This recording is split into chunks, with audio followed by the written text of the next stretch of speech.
కళాకారులకు సంబంధించిన విషయంలో పూర్తిగా కళాకారులను ఏ రకంగా ఆదుకోవాలని మీరు అంటున్నారు? రాజకీయంగా గానీ, ఆర్థికంగా గానీ, లేదంటే ఉపాధి, ఉద్యోగ అవకాశాలకు సంబంధించిన విషయంలో కూడా కళాకారుల పరిస్థితి బాలేదు అని చెప్పేసి చాలా రోజుల నుండి బయట వాయిస్ వినబడుతుంది.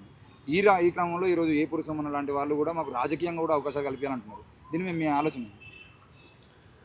వాస్తవానికి తెలంగాణ వేరు రాష్ట్రం ఏర్పడడం కోసం అహర్నిశలు ఆ, కాలికి గజ్జగట్టి గోసి గొంగల్లేసి ఈ వేరు రాష్ట్రం కోసం కళాలను గళాలను ఆయుధాలుగా చేసి అద్భుతమైనటువంటి ప్రదర్శనలు ఇస్తూ ప్రజలందరినీ కూడా చైతన్యపరిచి రాష్ట్రాన్ని ఏర్పరచుకున్నాం.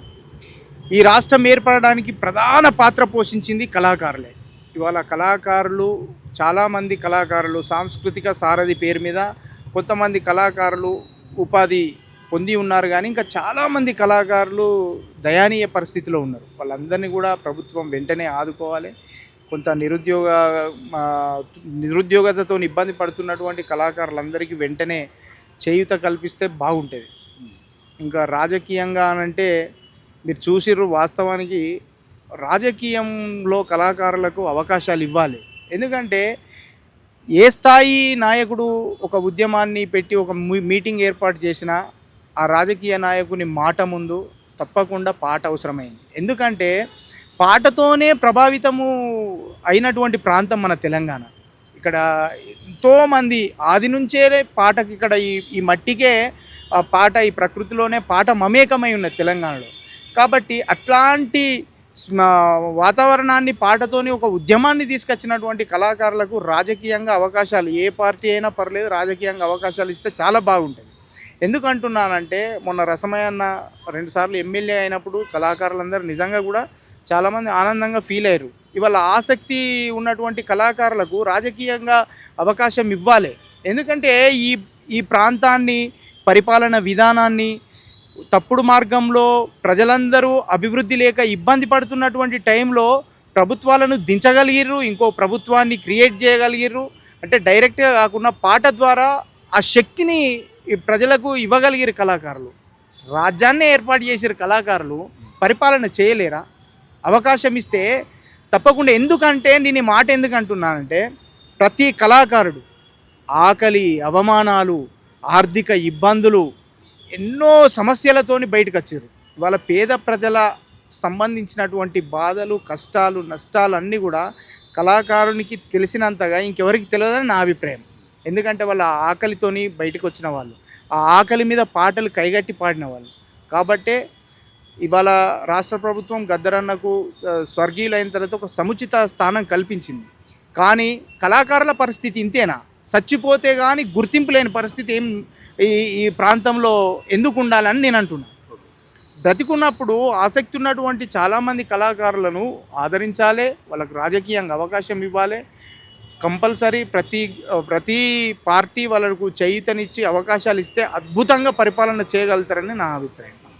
అంటే మీకు కళాకారులకు సంబంధించినటువంటి సమస్యల మీద కూడా చాలా పాటలు వచ్చినాయి. ఏదైనా ఒక పాట మాకోసం. ప్రజల కొరకు పాటుపడే కళాకారులం, పగలు రాత్రి వెలుగునిచ్చే సూర్యచంద్రులం. ప్రజల కొరకు పాటుపడే కళాకారులం, పగలు రాత్రి వెలుగునిచ్చే సూర్యచంద్రులం. కాబట్టి దిశ నిర్దేశాన్ని పాటల ద్వారా రాసి ప్రజలకు అర్థమయ్యే విధంగా చెప్పేటువంటి ప్రతి ఒక్క కళాకారులు బాగుంటే ఈ ప్రాంతం బాగుంటుంది. కాబట్టి కళాకారులను ప్రతి ఒక్కరు ఆదరించాలి, రాజకీయంగా అవకాశాలు ఇవ్వాలని చెప్పని, ఆర్థికంగా ఎదిగే అటువంటి అవకాశాలు ఇవ్వాలని చెప్పని కోరుకుంటాను. ఏపూరి సోమన్న గారి కార్యక్రమం జరుగుతుంది కదా. అవును. ఏపూరి సోమన్నకు సంబంధించినటువంటి పాటలలో మీరు ఇన్స్పైర్ అయినటువంటి పాట కానీ, మీకు నచ్చినటువంటి పాట కానీ ఒక పల్లవి. ఏపూరి సోమన్న తన జర్నీ చాలా 25 ఏళ్ల పాటు మీరు ఇప్పుడు చూస్తారు. 25 సంవత్సరాల నుండి ఎప్పుడైతే ఆయన ఎప్పుడు మొదలుపెట్టిండో అప్పటి నుంచి ఇప్పటి వరకు దోపిడీని ఎదిరించడం, ప్రశ్నించడం, పేద ప్రజల పక్షాన నిలబడడం, పేదవాళ్ళ సమస్యలపైన పాటలు రాయడం, ఇవే జరిగినాయి తన జీవితం అంతా కూడా. కాబట్టి అలాంటి ఏపూరి సోమన్న తో ఉద్యమంలో కొంత తక్కువగానే నేను తనతోని జర్నీ చేసిన, కానీ తెలంగాణ వచ్చిన తర్వాత అన్న నన్ను చాలా ఆత్మీయంగా నా పాట నేను పాడుతుంటే చాలా ఇష్టపడేవాడు, నన్ను ఒక తమ్ముళ్ళలాగా బాగా దగ్గర తీసుకున్నాడు. ఇలాంటి సందర్భంలో ఏపూరి సోమన్న పైన నేను ఒక పాట పాడడం జరిగింది.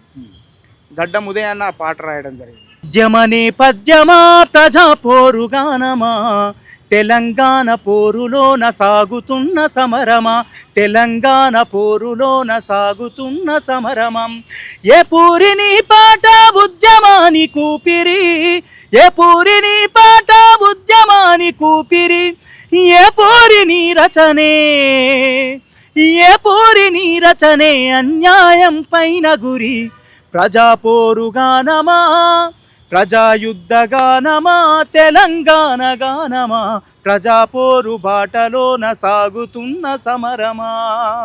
ఈ పాట నేను సోమన్న కోసం పాడినా.